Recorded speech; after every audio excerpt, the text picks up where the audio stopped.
అబ్బో! మల్లారెడ్డి సారు ఊరమాసున్నాడు గదా! కాలేజీల లొల్లులైతున్నా, ఇంటి మీద ఐటీ, ఈడీ రైడింగులైతున్నా, కాలేజీలు కూలగొడుతున్నా, భూముల మీద కేసులైతున్నా అస్సలకే తగ్గుతలేడు. గదే ఉడుకు దగడుందనిపిస్తున్నాడు.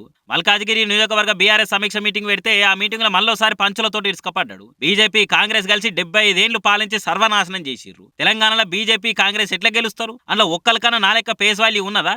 ఆళ్ళేం చేసిర్రని గెలవనీకే? ఖచ్చితంగా మల్కాజిగిరిలో ఎగిరేది కార్ పార్టీ జెండానే అని జోషి అని చెప్పిండు. ఇవాళ జాతీయ పార్టీలు చెప్తున్నారు మేము గెలుస్తాము. ఎట్లా గెలుస్తారు? బీజేపీ కానీ కాంగ్రెస్ కానీ ఎందుకు గెలుస్తారు?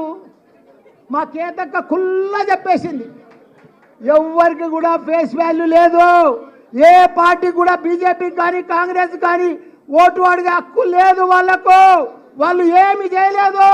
75 సంవత్సరాలు స్వాతంత్రం వచ్చి సర్వనాశనం చేసిర్రు ఈ బీజేపీ కాంగ్రెస్ కలిసి.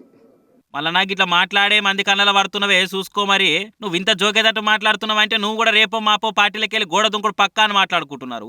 ఆరిపోయే దీపానికి ఎల్లు ఎక్కువ అన్నట్టు గోడ దుంకే లీడర్కే జోకుడు ఎక్కువ అని జోకులు వేసుకుంటున్నారు. మరి ఆ జోకులు నిజమయ్యేటట్టయితే చేయవు కదా అని అనుకుంటారు అట మేడ్చల్ పబ్లిక్.